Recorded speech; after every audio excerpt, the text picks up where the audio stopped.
It's personal between me and you, and I'm going to do you some serious harm, you big stiff idiot. The untouchable True School Sports Empire proudly presents something the boxing game's been missing. Hey, what's going on? It's your boy BT, and I came here to talk some boxing with the thousands of True School Sports subscribers. All right, so I've been making a lot of videos, been just pumping them out like it's nothing. You know, really tired, but you know what? The show must go on. And in this sitting right here for today, I'm making this my last video, and I'm gonna make it a fun one. I want to talk about something I want to talk about.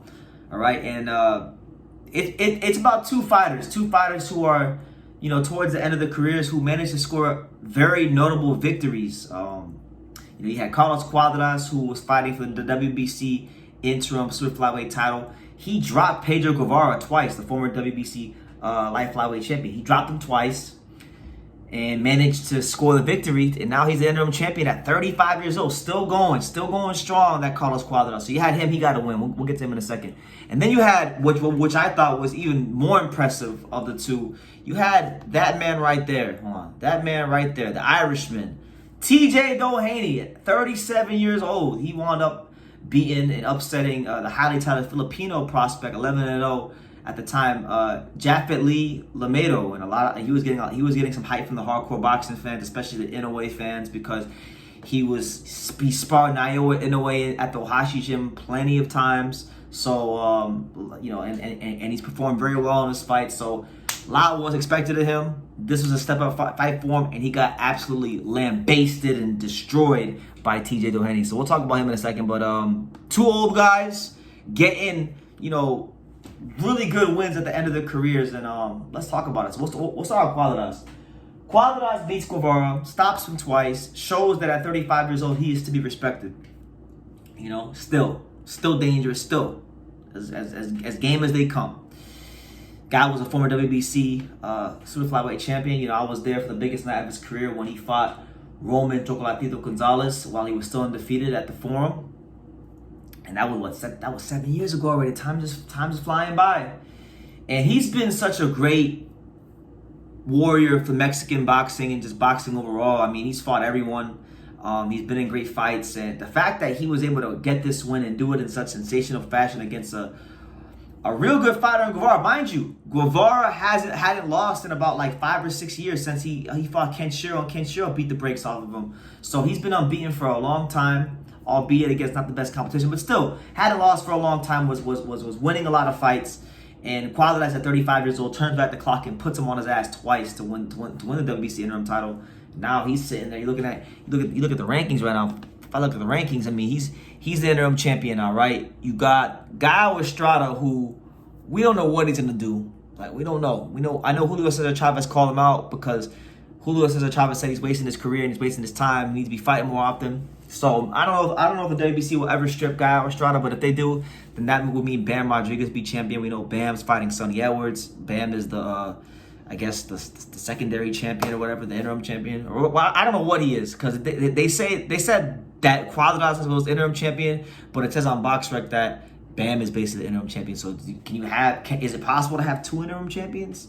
I don't know. Maybe they might need to solve that one real soon. But listen, somehow, some way. I mean, Cuadras, last time he lost was that he had that great fight with Gallo Estrada back in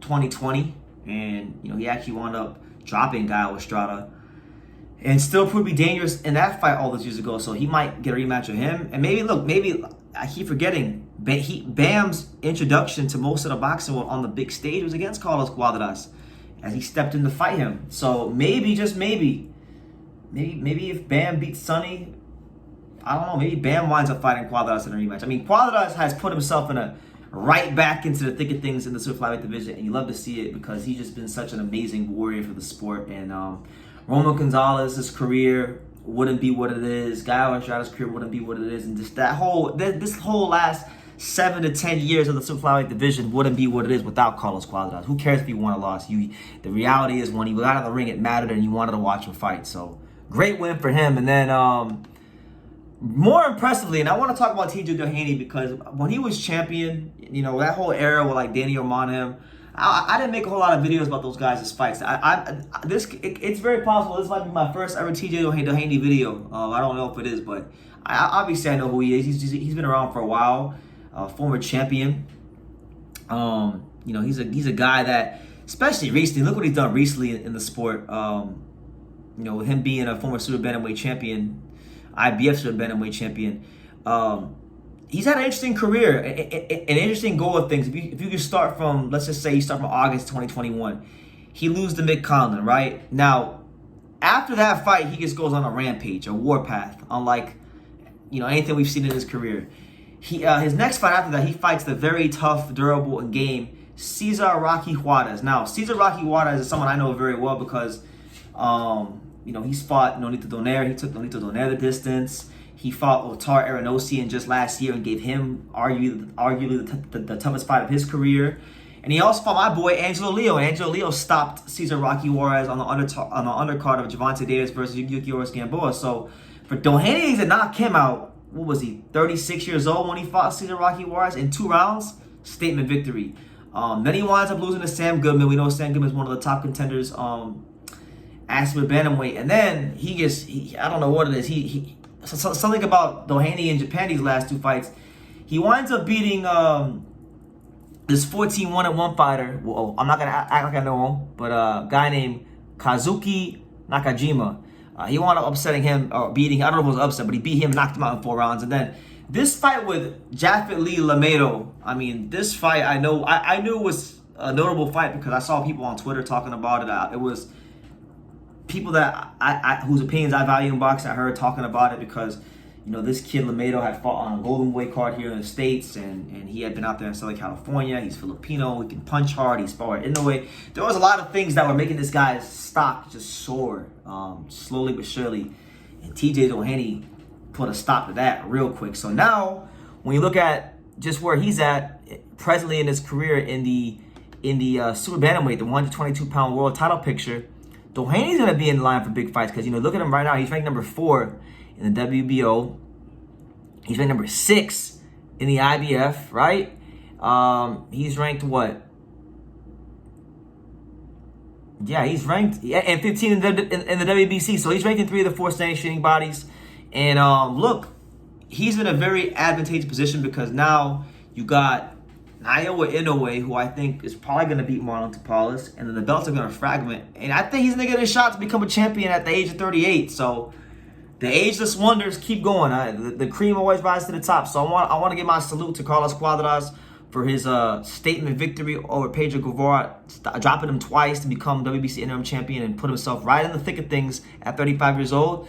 And also, I want to give my respect to Ireland's very own, the Irish warrior, TJ Doheny, who is now going to be looking at a big fight coming in 2024 once those belts fragment and once you know, things clear up a little bit at the top. So good for him, man. A couple of really good victories in a row for him, have done wonders for his career, and you love to see. I love seeing older fighters so nobody gives a chance match up against, you know, younger fighters and knock the young fighters the hell out, because, you know, sometimes these fighters, they get too big for the bridges and they need an old warhorse like TJ Doheny and Carlos Cuadras to bring him back down to earth. But nonetheless, leave your comments down below. Make sure you guys take the time to subscribe. And like I say in every single one of these videos, you can love me or you can hate me, but I'm just a kid from Daniel. So until next time, take care, guys. Thank you for watching another video on the untouchable True School Sports Empire. We're here at the Hatanaka Boxing Gym in Nagoya, Japan.